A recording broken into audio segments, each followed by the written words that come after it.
문재인 대통령은 여야 사당 대표들을 청와대 상춘제로 초청해 만찬 형식의 회동을 갖습니다. 엄중한 안보 상황에 대한 초당적 대처 등 안보 의제 중심으로 한반도 안보 위기가 최고조에 달하고 있는 가운데 대북 특사론이 정치권을 중심으로 고개를 들고 있습니다.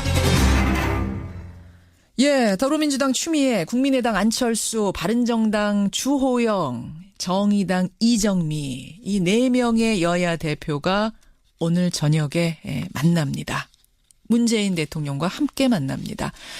여야 대표의 청와대 회동, 문재인 대통령 취임 후에 두 번째인데요. 자유한국당 홍준표 대표는 지난 첫 회동, 7월 회동에 이어서 이번에도 불참을 선언했습니다.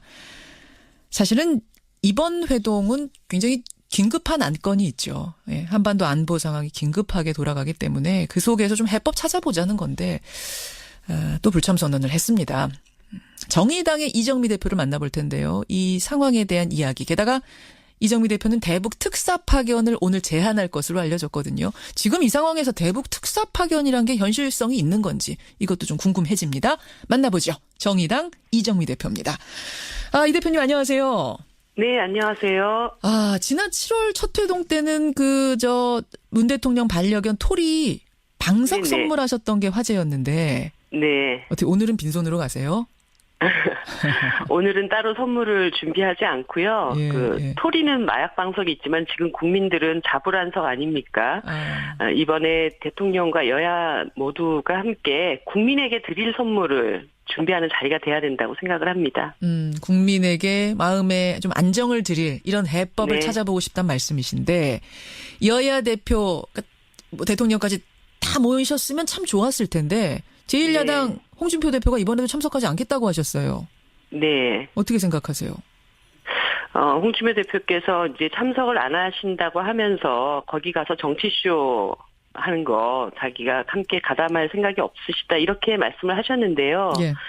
사실상 정치쇼는 홍준표 대표님 전문 분야가 아닌가 싶습니다. 지난 7월 회동 때도 안 오시고 예. 수해 지역 봉사하신다면서 보여주기 쇼만 하고 오셨는데 거기 참여하는 지금 정당 대표자들이 쇼하러 갈 생각 추호도 없고 홍준표 대표도 공당 대표답게 오늘 참석하시는 게 바람직하다 이런 말씀을 드리고 싶습니다. 오히려 지금 안 나오시는 게 그게 더 정치 쇼다 뭐 이런 생각 하시는 거예요? 예, 결국 독상을 받으시고 몸값 불리기를 좀 하고 싶어 하시는 게 아닌가 이런 생각이 듭니다. 그런데 원내 정당 다 국민들 세비로 일하는 정당 아닙니까? 물론이죠. 그런데 이렇게 직무유기를 계속하시면 본전도 못 챙긴다 이런 말씀 드리고 싶고요. 예. 오늘은 포구도 없고 장화 신으실 곳도 없고 또 자유한국당에게만 예의 차리라고 하시지 말고 다른 정당이나 국민들에게 예의를 좀 갖춰 주셨으면 하는 바람입니다. 대통령하고 홍준표 대표하고 단둘이 만나면 문제는 달라진다. 뭔가 그렇게 하면은 해법이 나올 수도 있을 거라는 게 홍준표 대표 말씀이신데.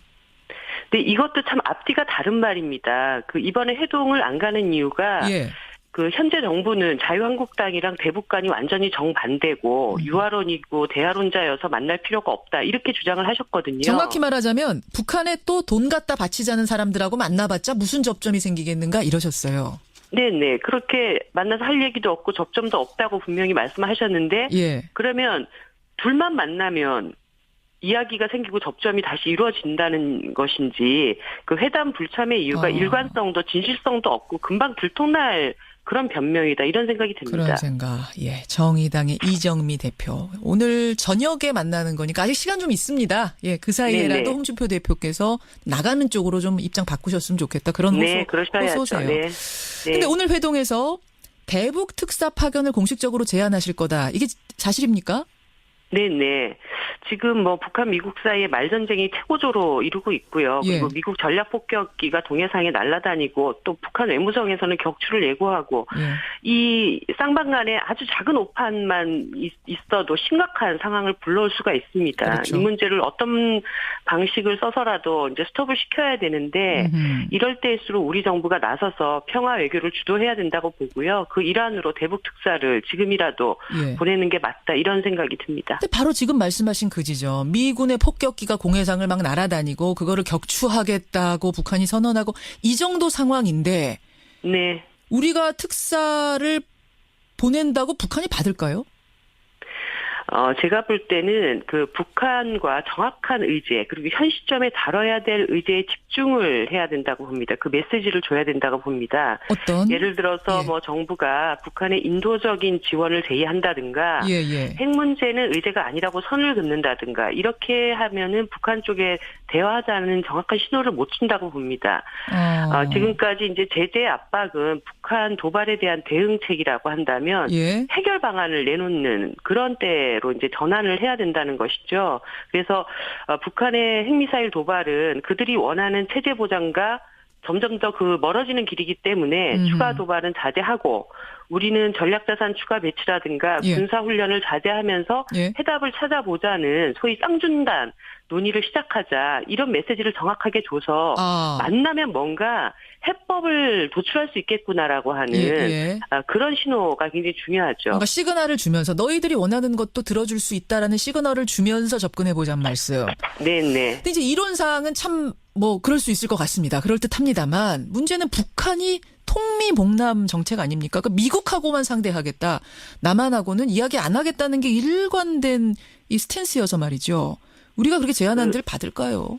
정치적 상황이라는 것은 쌍방간에 이루어지는 것입니다. 북한의 그런 전략에 대해서도 우리가 이렇게 선회하면 북한이 뭔가 이렇게 문제를 해볼 수 있는 방법이 생기겠구나. 이런 신호를 줄 때 또 변화를 이끌어낼 수 있는 것이거든요. 그래요. 뭔가 하여튼 시그널을 일단 되든 안 되든 줘보자. 뭔가 해결하기 위해 적극적으로 나서보자. 그 부분에 지금 방점을 찍으시는 것 같은데. 네, 북한의 입장에서는 어쨌든 지금 체제 보장이라는 것이 가장 중요한 그들의 목표이기 때문에 그 문제에 대한 의제를 우리가 먼저 던지고 논의해 보자라고 하는 그런 뭐 적극적인 견인의 역할 이런 것들을 해볼 수 있다고 봅니다. 우리가 대북 특사를 보낸다면은 그럼 누가 적합하다고 생각하세요? 저는 꼭 정부 측 인사나 여당이 아니어도 된다고 봅니다. 그래서 좀 더 적극적으로 타 야당들과 이 문제를 함께 협의해보는 것들이 필요하다고 보고요. 특히 국민의당 경우에는 햇볕 정책을 계승하는 정당으로 스스로 그렇게 자처하고 계시기 때문에 좀 더 적극적인 역할을 기대해 볼 수 있지 않을까. 그래서 이런 위기 상황에 최고의 협치를 또 이뤄내는 것도 굉장히 중요하기 때문에 국민의당에게 적극적으로 특사를 한번 제안하고 추천을 받아보는 것도 방법이라고 보고 있습니다. 이거 지금 의외의 답이네요. 그러니까 정부 측의 무슨 뭐 안보 특보니 이런 정부 측 인사 말고 북한과도 대화하고 또 국내 협치도 이루기 위해서는 국민의당, 정의당 말씀하시는 게 아니고 국민의당으로부터 추천받아라 혹은 국민의당 인사를 보내라 이런 말씀이세요. 네. 어쨌든 이 안보 위기 상황은 국내 정당들, 국내 정치권들이 최대한 협치를 이루어야 할 굉장히 중대한 사안입니다. 그럴 때 그런 협치의 과정들을 이번 대북 특사를 보내는 과정에서 한번 만들어 볼 수 있지 않을까. 다만 그 정부와 여야의 뜻을 이제 하나로 좀 모아서 이것을 실현하는 과정이 돼야 되겠죠. 일석이조 효과를 지금 노리자는 말씀이세요. 그럼 국민의당에 뭐 언뜻 떠오르는 게 박지원 전 대표 이런 분들? 네, 뭐 박지원 대표님도 괜찮고 뭐 안철수 대표님이 직접 그것을 뭐 나서 보겠다 이런 것도 저는 괜찮다고 봅니다. 네. 그래요. 아예 구체적인 인물까지 지금 떠올리고 계세요. 대통령의 안보특보죠 문정인 교수가 어제 강연에서 지금 상황이 도끼만행 때보다 더 엄중하다. 상황이 상당히 심각하다 이런 말씀하시면서 미국이 북한에다가 특사를 보내서 대화해야 된다. 어제 그분은 또 그런 말씀하시더라고요. 이 제안은 어떻게 보십니까? 지금 뭐 미국의 입장에서도 지금 이 위기 상황에서 진짜 서로 그 타격을 입는 그런 전쟁 수단으로 문제를 풀 거냐. 사실 그거는 문제를 푸는 방식도 아니죠. 그러면 특단의 대책이 나와야 되는데 그러려면 직접적인 대화 창구를 이제 열어야 된다고 봅니다. 그런 측면에서 어제 그 문정인 교수님의 말씀에 대해서는 전적으로 동감을 하고 있고요. 여기서 더 중요한 것은 우리 정부의 주도적 역할입니다. 지금 한미동맹이 매우 중요하긴 하지만 미국 측의 프로세스에 끌려다닐 그런 처지가 아니고 동북아 평화 문제는 결국 우리 문제 아닙니까? 그리고 뭐 연말에 또 미중회담 잡혀져 있고 중국도 올해 안까지 동북아의 주도권을 쥐기 위한 외교 정비를 착수한다고 얘기를 하고 있습니다. 이러다가 결국 동북아 무대에서 우리만 사라질 수 있는 그런 상황이 될 수도 있기 때문에 우리가 훨씬 더 그 국민들을 믿고 이 상황을 주도해 나가기 위한 특단의 대책을 먼저 내는 것이 필요하다고 봅니다. 청취자 5424님이요. 아까 체제 보장을 약속하는 그런 시그널을 주면서 그러니까 남북 대화를 좀 물고 터보자 말씀하셨는데 네. 북한의 체제 보장이라는 걸 이걸 시그널로 줄 수 있는 문제냐 질문하셨어요. 문재인 대통령께서 이미 베를린 선언에서 그 부분은 분명히 얘기를 하셨습니다. 우리는 북한 정권의 붕괴를 바라거나 흡수통일을 하지 않겠다라고 얘기를 했고요. 이런 과정에서 더 이상 체제 보장을 위해서 자강의 어떤 수준으로 자꾸 핵무기를 만들어내는 이런 것을 굳이 하지 않아도 평화적인 방법을 쓸 수 있다. 이런 것들을 얘기를 해야 된다는 것이죠. 아까 체제 보장이라고 말씀하신 거는 너희 정권 붕괴시키거나 흡수 통일할 생각은 없다라는 그런 의미의 시그널 말씀하시는 거. 알겠습니다.